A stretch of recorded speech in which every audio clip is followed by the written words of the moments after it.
Hi friends, welcome to Creative DIY Purpose. Today I have 6 simple thrift store makeovers for you. But first, I want to let you know that on Tuesday morning there will be a bonus thrift store makeover video. And in the description box I'll be sure to link the post over on my blog so that you can head over and download these free printable tags. I hope you enjoy. Now come on, let's get started. I picked up a few baskets last week at the thrift store and got this one for 99 cents. I applied 2 coats of the Rust-Oleum spray paint in Blossom White.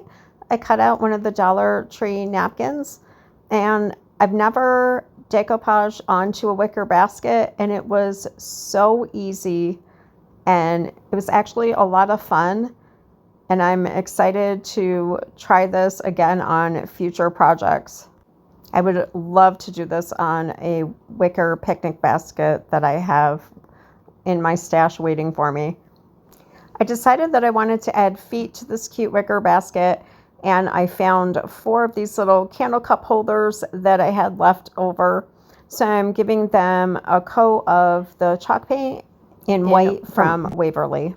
So now that our feet have had a chance to dry, I'm going to apply them with some E6000. You put the flat side down,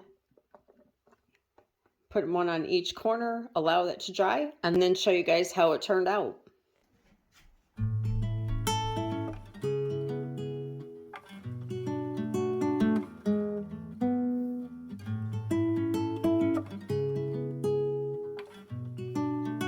I picked up this thrifted piece for $1.99. I love this little wire basket. And then when I was there, I also saw this ceramic candlestick holder for $1.99, which we never have in our thrift store. So I snatched it right up, gave them both 2 coats of Blossom White spray paint. I did use a textured paint for the base, and then gave it a final coat of the Blossom White. To apply some E6000, and we're going to glue our basket right on nice and evenly. And then I might cut out a piece of felt to cover it up depending on how much glue is showing. I absolutely love how this came out. A beautiful, functional piece of decor for less than $4. Let me know what you guys think of this piece, and if you like this video, please give me a thumbs up because that helps my channel grow. And if you're not already subscribed, be sure to hit that subscribe button because you're not going to want to miss any upcycled projects. I paid 79 cents for this little metal tray, and it does have some surface scratches, but we're going to paint right over the top of it. I went to the Dollar Tree looking for napkins, and they definitely didn't disappoint. So it's a pack of 14 of the guest napkins for $1.25. I'm applying some Mod Podge right down the center so that way I can get it all nice and even. Really like how this brought a pop of color to this piece. I wanted to bring out some of the details around the edges, so I'm applying the Waverly chalk paint in the color Scallion Green. And then I applied DIY white wax over the entire piece just to soften it up. I really like how a simple napkin can just give a piece a whole new look. My next thrifted find were these candlestick holders. I know that I have a set that are Party Light, and I'm wondering these might be the same brand. They look very similar. I applied 2 coats of spray paint, Rust-Oleum 2-in-1, Blossom White, and then I brushed on some of the white chalk paint from Waverly just to give it a little bit of texture. I am not sure if I want to paint raised design on here. I was thinking maybe taking some of the green that I used on the silver plate and maybe bringing it out a little. I don't know. I'm going to think about it a little while I wrap up another project. I decided to leave them plain white. Let me know in the comments what you would have done. I added a little Spanish moss to 2 of them with a cute little bird salt and pepper shaker that I have.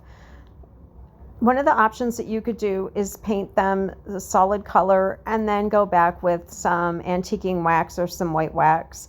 I added just a faux candle to the middle one. but you could add real ones as well. These candlesticks also make good risers. If you wanted to make a pedestal, it can be the base. You can add a little dessert plate on top or a small bowl or even like a larger bird and paint them all as one.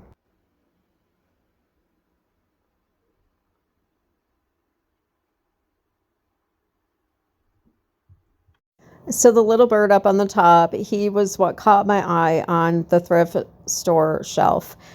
And I was so excited when I saw this piece. I absolutely love it. The top part is broke, but that's okay. I'm going to remove that. And all this piece needs is a fresh coat of paint. I decided to leave the 2 rings that are up on the top and not cut those off yet, because I'm thinking of making a bookmark that hangs down. I do have to take a pair of pliers and put that one together nicely. So there were just some areas, especially up on the bird, that where the blue still was showing through. So I went on, touched it up with some white chalk paint from Waverly, and I'm just going to wait for this piece to dry and then show you guys what it looks like. So I'm going to see what it looks like putting one of my grandmother's many cookbooks in here with some of her newspaper clippings. And then I think it looks nice just with some florals. What do you guys think of this piece? I think it's beautiful, and I've never seen anything like that before. I paid $2.99 each for this little creamer and sugar jar. They're made of a really nice thick ceramic. I applied 1 coat of gesso primer and then 2 coats of the Waverly white chalk paint. I wanted to add a few light brush strokes, but nothing with too much texture. So what my goal is for the sugar bowl and the creamer is to use the outside of this IOD stamp, use this plastic piece to block the script off in the middle, and then stamp an S for sugar and a C for creamer.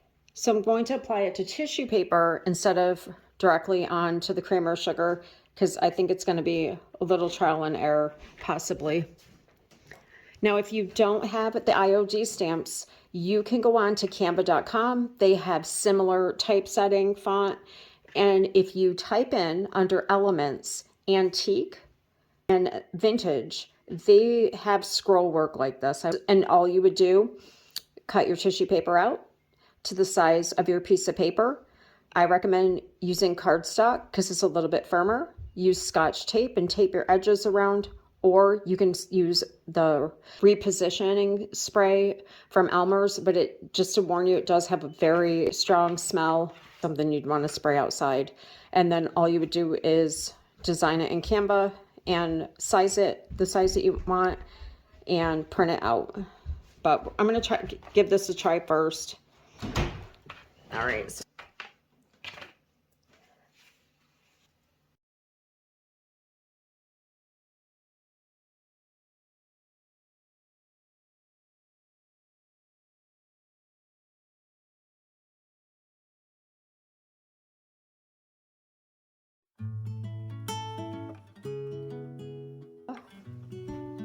All right, and now we're going to go on to the creamer.